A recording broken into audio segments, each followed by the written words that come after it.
ఇజ్రాయెల్‌లో తాజాగా జరుగుతున్నటువంటి పరిణామాలు, ఇజ్రాయెల్ లెబనాన్ మీద చేస్తున్నటువంటి పరిణామాలకు సంబంధించి ఎక్స్‌పర్ట్ పార్థసారథి పొట్లూరు గారికి సంబంధించిన ఒక కథనం చూద్దాం. హాలీవుడ్ సినిమాలు చూసి ఇవేవో సినిమాల్లో మాత్రమే సాధ్యమవుతాయిలే అనుకోవడం సహజం.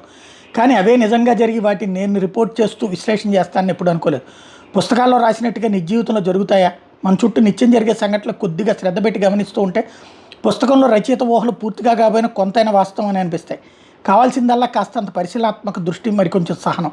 ఇజ్రాయెల్ గూఢచార సంస్థ మొసాద్ అచ్చంగా సినిమాలో చూసినట్టుగానే తన ఆపరేషన్ పూర్తి చేసింది కాదు, ఇంకా చేస్తూనే ఉంది. Lebanon Hezbollah versus Israel Mossad.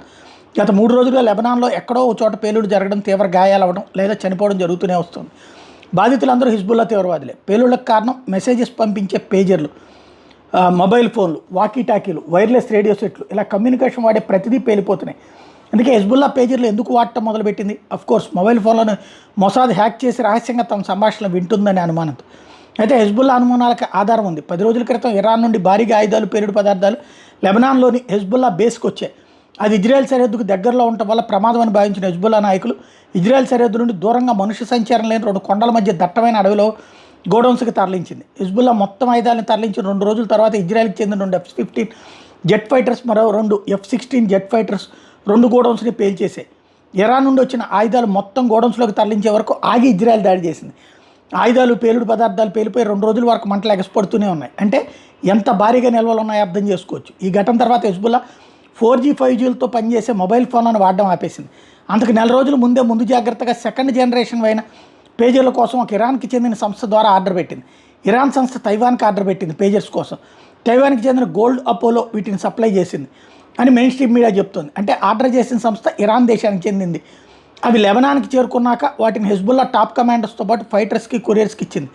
గోడౌన్స్ని Israel పేల్చేసిన తర్వాత మొత్తం కమ్యూనికేషన్ వ్యవస్థని పేజర్లు, వాకీటాకీలు, వైర్లెస్ రేడియోలకి పరిమితం చేసింది హెజ్బుల్లా. ఇక్కడే ఇజ్రాయెల్ని తక్కువగా అంచనా వేసింది హెజ్బుల్లా. ఇరాన్లు 2G నెట్వర్క్ మీద పనిచేసే పేజర్స్ని హ్యాక్ చేయలేరని అనుకున్నారు. కానీ అందులో నిజం ఉంది.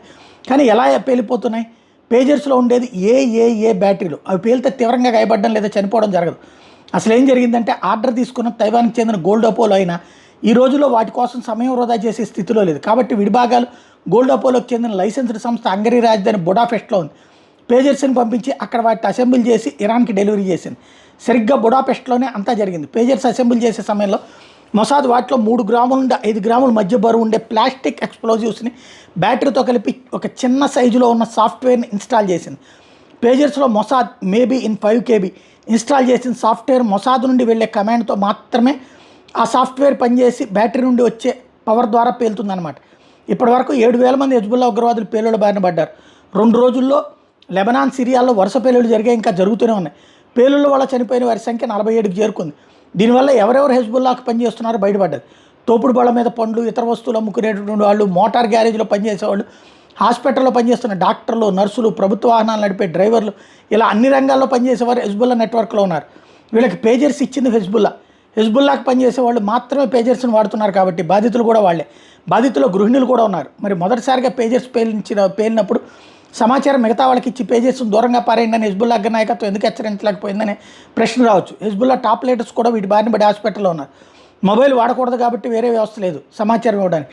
అందుకే సంఖ్య 7,000కి చేరుకుంది. బాధితుల్లో చొక్కా జేబులో పేజర్ పెట్టుకున్న వాళ్ళు మరణించారు. ఎందుకంటే జేబుకి గుండెకి దగ్గరగా ఉంటుంది కాబట్టి. ఎక్కువ శాతం ప్యాంట్ జేబులో పేజీని పెట్టుకున్నారు కాబట్టి ప్రాణహాని జరగలేదు. కానీ పేలుడికి టెస్టికల్స్, వృషణాలు చితికిపోయిన వారు ఎక్కువగా ఉన్నారు. వీళ్ళు స్వర్గానికి వెళ్ళిన ఉపయోగం ఉండదు. నాకైతే పాత జేమ్స్ బాండ్ సినిమాలో మిస్టర్ క్యూ గుర్తుకొచ్చాడు. మిస్టర్ క్యూ తన కొత్త ఆవిష్కరణలని బాండ్కు చూపిస్తూ అవి ఎలా పనిచేస్తాయో ట్రైల్ వేసి చూపించడం మీరు చూసి ఉంటారు కదా. మరో అప్డేట్తో మళ్ళీ వస్తానని చెప్తున్నాడు.